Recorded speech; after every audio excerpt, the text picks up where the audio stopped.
Hey everyone, today we just got a video recapping some of the practice or all the practice matches that just happened over the last few days.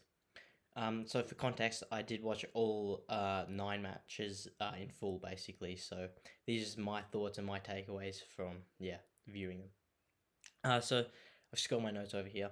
But to start off with, in the Essendon Western Bulldogs match, Parrish seemed like he played really well. Seems like he's probably going to be top 8 to top 10 midfielder. If you want to start him, I would say that's probably, to be honest, pretty fine. But yeah, that's basically all on him. Merritt was also really solid, as per usual. Caldwell seemed like he could potentially be that breakout guy for them this year. Go 90 plus, maybe even 100. Seemed like he was getting quite a few centre bounce tendencies, and yeah, he looked like he was impacting the contest really well. Ridley also looked pretty good, intercepting a bit, taking a few kickouts. Redmond did seem to impede him a little bit there, so you might want to watch that as well in the second match, see how many kickouts they each take. But yeah, Hobbs only played the fourth quarter, but he did attend to all the centre bounces there. It seems like he might be in their best team for round one. He might not. Um, he's probably not going to get that much midfield time if he does play, playing the whole quarter in the midfield like he did. But I would probably steer on the side of caution and say he's probably not going to play. And even if he does, probably not score that well. And then on the Bulldog side, Bontempelli didn't really play that well. It seemed like he was playing forward quite a bit. I think he probably will more this season, especially accounting for that Josh Bruce injury that happened last year. It seems like after that happened, he was starting to play a forward a lot more as the season went on. So probably not a starting pick. I guess see how he goes throughout the season and when Bruce comes back. But yeah, um, McRae as well. He was really good. McRae seems like he's going to pick up right from where he left off last year. Be that top 2, top 3 mid again. Dunkley also played really well. I was a bit hesitant on him going into the preseason matches, just going off his form based off last year. But yeah, proved those doubts wrong, and yeah, it just seems a lock and load pick. And then we got the St Kilda Carlton match. So on the Carlton side of things, Cripps played really well. Just yeah, from a performance standpoint. From a Supercoach standpoint, however, I would probably say hold off on him a little bit if you were going to put him in your team, because a lot of his great plays happen from getting contested marks down the line, playing in that kind of centre half forwardish role that I think probably Mackay is going to do a lot more of when he comes back because he didn't play. So I think because he didn't really get a whole heap of accumulation, which is obviously what he did in the 2018-2019 seasons, where he was at his best. So I'd probably still stay clear of him as well. Kemp played forward, was pretty good. I think he kicked 2 goals for the match. Seems like he's probably going to be in their round 1 team. So yeah, if he is named, I would say worthwhile selection. And Dearden was also solid. Seems like he's probably more on the brink of their team, I would say. But yeah, so if you want to start him, I guess you can. I guess it depends how many rookies and the quality of them you think there are. And then Hewitt got quite a bit of the contested ball. I think though he's probably going to be the one that's most vulnerable to losing those centre bounce tendencies when Walsh comes back. So I guess be mindful of that. It's cheap though at 399k for a defender spot. But yeah, I mean you could pick him if you want, but probably just be wary that he might lose his role, sort of. And then for St Kilda, Steele probably wasn't necessarily playing at his best, but still played well. Yeah, should be a fine selection for your team. Hayes probably the fourth in line ruckman, I would say, behind Marshall, Ryder, and Campbell. So probably not a selection, even though he's a good selection for your team. Even though he's going to be a 1 or 2k ruckman, probably won't play. And Sinclair, I think Jack Sinclair could potentially be one of those breakout premiums that we see this year. Go maybe 105. Played really well, great kick, and yeah, heaps of the ball and stuff. And then going on to the Melbourne v North Melbourne game, we got for Melbourne, Oliver Stard was really good. Yeah, seems like great pick again for our sides. Then Petrarca also played well. Similar to Parrish, probably finishes into the top 8 to 10 midfielder this year. Maybe a little below Parrish. But yeah, I would say, yeah, if you want to pick him, it's alright as well. Gawn also played very well, kicked a few goals. A lot of contested marking down the line. That's probably where he's just going to get a lot of his points. Don't think Jackson is going to affect him that much to the point where his scoring is going to drop off. So to be honest, if you want to just pick him instead of a Sean Darcy, that's really fine. To be honest, probably even go well. Yeah, he'll probably go better than if we're being real. And then Sparrow, he seems like he's one that could break out this year. I think he's going to his fourth season. Seems like he could be one to average over 90. You saw in the back end of last season, he really upped his game. And yeah, he just improved a lot as the season went on. And yeah, but no Viney in that game. So I guess be wary of that. He could lose a few of those CBAs as well. And then for North Melbourne, you've obviously got Horne-Francis, played really well. Um, yeah, got around just below the 20-ish touch mark. Bit of contested ball as well. So yeah, so it should just be a lock in their team pretty much. And yeah, probably average around that 70-75 mark. Lazaro is one as a rookie. I think he's about 200k. Played, I think, 13-ish games last year. So as that being a first year player, now he's in his second season. He could, yeah, definitely be a best 22 player for them this year, and maybe even get around 15 to 20 touches a game, and also average around that 70 mark. But I guess we've got to see a bit more on him. Taron Thomas, he also had a lot of CBAs, but again, without Anderson, Simpkin, Davies, Uniacke, and Cunnington, he'll probably lose a bulk of those when they come back, but still get probably around 40 to 50% of them. So still play a decent midfield role, but I mean, I wouldn't necessarily be convinced that he's going to be the 95 to 100 guy that some might think he is. And then heading on to the Brisbane v Adelaide game, you got Neil, absolute heap of CBAs, a lot of ball, especially in that second half. He really warmed up into it. Kicked 2 goals, which he probably won't do every week. So he scored 144. So yeah, obviously insane game from him. Yeah, kind of changed my views a little bit on him, but I would still be a little hesitant to pick him right now. But that could change if he performs really well again in the second match. And then Berry also played really well. Bit of wing, bit of inside midfield time. Probably not going to get as much as that midfield time during the season, I would say, to be maybe like a 90 to 95 guy.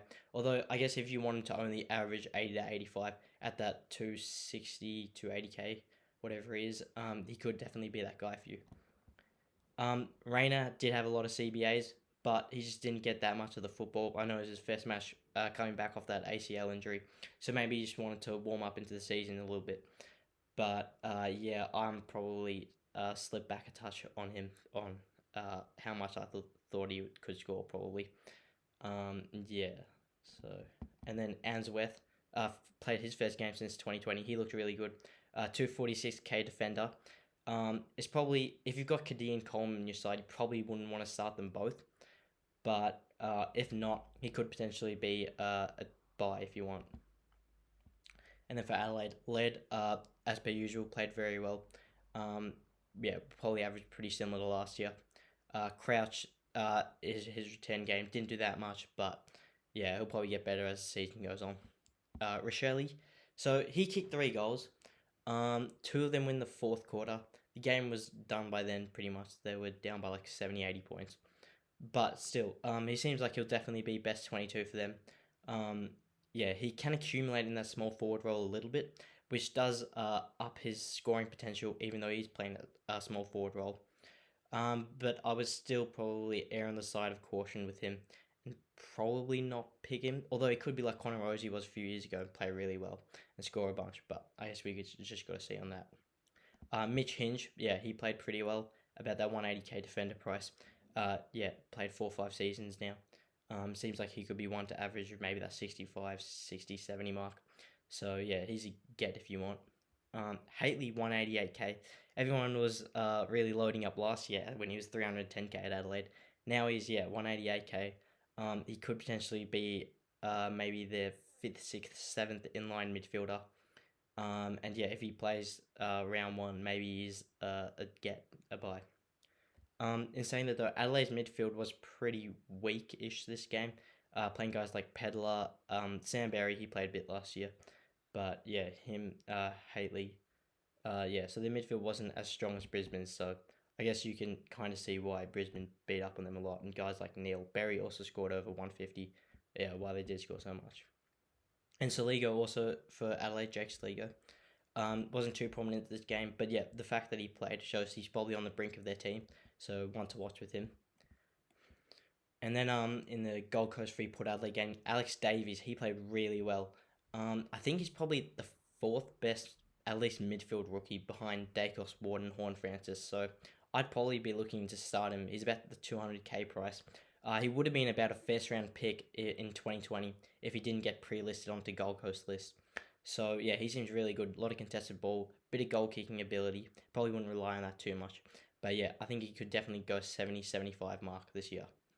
Raul also played well. He got quite a decent bit of midfield time, as per usual, as you would expect, like he even did last year. Seems like he has improved from what we saw last year, but I don't think he's gone back to those heights yet of that 110 plus guy, like we saw in the first few games of 2020. And Joel Jeffrey, he's a 127k forward, I'm pretty sure. He did play a few games at the back end of last year, and a pre-listed selection for Gold Coast in 2020. He only played later in the latter stages of the game, so he was kind of on that fringe of that best 22 team for Gold Coast. So if you want to pick him, I guess be wary of that. Yeah, he might be named for round one. I guess we'll have to see. And Ned Moyle, he actually played really well. No Jared Witts in this game. He'll probably play round one, but Ned Moyle, he played really well. Yeah, seems certainly second in line ruckman behind Witts. And if he plays round one, I would certainly pick him. And even if you just want to start him on your bench and think maybe Witch will get rested or he even may potentially get injured again, maybe you want to put Moyle there so you don't have to trade him in later down the line. But I think he'll definitely play this year at some point. And then on the Port Adelaide side of things, we got Josh Shin. So he seems like a pretty much a lock for the round one team, I would say, at this point. Probably score around the 55 to 65 mark. So yeah, he's got a bit of accumulation, good kicking skills. So yeah, Butters played only had 26% of CBAs, which is not that much, but he did play really well. I think he got around 150-ish, 160 super coach score. So yeah, insane again with him. And yeah, he impacted the game a lot, like he did last year, even though he didn't get a tremendous amount of midfield time. He can just score wherever he is. But I guess you got to question how consistent is that role week to week. Can he maintain that 95 plus average? I guess we'll have to see. And Hayes, yeah, Nenmore probably outmatched him a bit. Hayes is that bit more experienced ruckman, even though he hasn't played yet. Been a few more years in the AFL. And then Mead, he played all right in the midfield.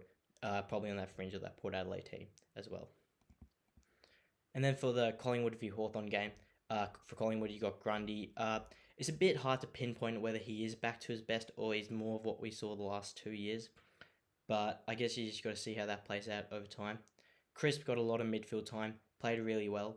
A lot of accumulation, and I think he is definitely at least worth considering for that premium defender spot. And McRae and McInnes didn't really play too much until after the first 3 quarters, probably when the second teams kind of start circulating a bit more. But they played a lot of midfield time when they did play. Dean looked pretty good. No Rufford. If Rufford doesn't play round one, Dean will probably play and he'll probably score, probably not that much, probably like 45 to 55. But as a 1 or 2k defender, you can put on your bench. Probably not the worst idea. And Dacos obviously played pretty well, as we would expect. Nick Dacos, that is, of course. It's just a rookie you got to lock and load with. And Tom Mitchell played a lot of midfield time, as per usual. Getting a lot of the ball, like you know. Ward played pretty much wing the whole game, got a few CBAs in there. Seems like it was going to definitely be best 22 for Hawthorn and would get a few disposals, contested possessions to be a good rookie as well. Connor McDonald also played in that first 3 quarters of that match, showing he's probably going to be best 22 for Hawthorn as well, which is pretty good. He had some good plays in there as well. Maybe he can average around that 60 mark as well. McGuinness got a few CBAs, quite a few actually, and played on the wing a bit. I think he will be best 22 for Hawthorn, and he's about 144-ish K forward, so I think he's definitely worth selecting there, and will probably have pretty good job security. Sorry about that, just had to change the locale up a bit. But yeah, going on to Jai Newcomb, he seems like one that could be definitely poised for a breakout year. Played really well, a lot of contested ball for Hawthorn. Obviously, we know he's a tackling machine. So yeah, he could definitely average 80 plus around the high 200k mark he is right now as a midfielder. And then going on to that Sydney GWS game, Heaney played very, very well. A lot of accumulation, a lot of midfield time. And yeah, I can see now why the hype is so great around him. I guess question around him is consistency as well. Can he back that in, week out? Will he play more forward, especially if Buddy's not playing? Guess we got to see about that. Lloyd took a lot of kickouts again. Probably didn't get as many touches around the ground though, or in the back line as we usually would see. So I guess you got to be wary around that. Sydney's probably playing a faster game style than they have in years past. So I guess it's a question of how many disposals is he going to get per game now? Is he still going to rack up as many as he was, or is he going to go back 2, 3, 4, 5? And then Patrick McCartan played really well. I think he's a 157k defender, intercepting quite a bit. He could definitely be one that you pick as that rookie post in that D5, D6 mark, if you want. Dylan Stevens also played really well in that midfield role. Seems like a rookie that you could definitely play. Maybe on on your field definitely if you want to. Even on your bench if you've already got a few other midfielders, rookies there. And then for GWS you got Braden Pruce. He only really played after that third quarter mark. So he's, I would say, definitely behind Matt Flynn in terms of their best ruckman. So yeah, really not a selection at all there, I don't think. And then Cornelio played a lot of midfield time. He seemed really good, tackling, getting the ball a bit. So yeah, he's an obvious lock there at his price. And Whitfield, he was getting quite a decent bit of the ball. Didn't even look like he was trying that hard, but he played really well still. Disposal obviously good, as it pretty much always is with him. But yeah. And then Taranto, he played a lot of midfield time, which is really good. No Jacob Hopper in this game, but it's definitely worth considering him for a forward spot. Tim Taranto, I would say. Because he averaged nearly 100 last year playing that role, and plays midfield. Maybe you could go back to even be better than he was in that 2019 season. And then going on to the West Coast Fremantle game, Connor West got a lot of midfield time. Probably not as much as accumulation as you might like though. So even though he's pretty cheap, low mid-price price, I wouldn't necessarily pick him. But yeah, I guess we'll see on that. And then Hugh Dixon, if he gets signed and obviously then plays round one, he seems that as a key forward, he could be a real worth buy as a forward rookie spot. You could put him on your bench probably. Seems really good player. Obviously got previous AFL experience at Fremantle. And then Willie Rioli, he was pretty quiet. Didn't play that well. I'm probably a little hesitant on him now. If you want to put him in your team. Probably not going to be what he was at the back end of 2019, at least straight up. Probably will have to wait maybe halfway through the season before he gets back there, if he does at all. And then on the Fremantle side of things, Mitch Croden and Will Brodie played really well, getting a lot of midfield time and using it, getting quite a decent bit of the ball. No fight for money in this game, but still, seemed really good. And selections definitely you could have. And probably watch them in the next game to see if that role continues. But they seem really good, like they can both break out this year. And Nathan O'Driscoll, he also played really well, or not really well, but he played pretty solidly. Seems like he'll be in their best team for round one, and you can select him in your backline and midfield with him. And Caleb Strong, he also played pretty well. I'm probably a little more cautious of him. I think the real question is, can he really add 15 to 20 points onto his scores from last year? I don't really know. Maybe, maybe not. I guess we'll have to see. Maybe I'll be proven wrong there. But, yeah. And then going on to that final game, Geelong v Richmond. Max Holmes for Geelong was playing a lot of midfield time. He's around that 300k mark, so you might not want to start him. But, he seems like one that's going to definitely increase his midfield time this year.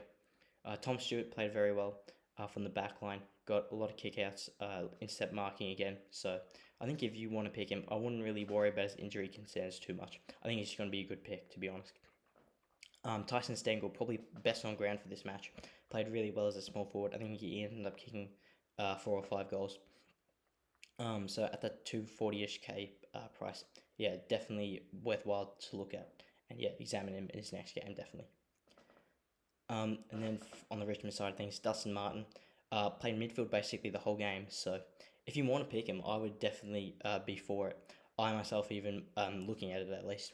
And yeah, I guess you just got to weigh up the options. Do you think he's necessarily going to try his best for the home and away season?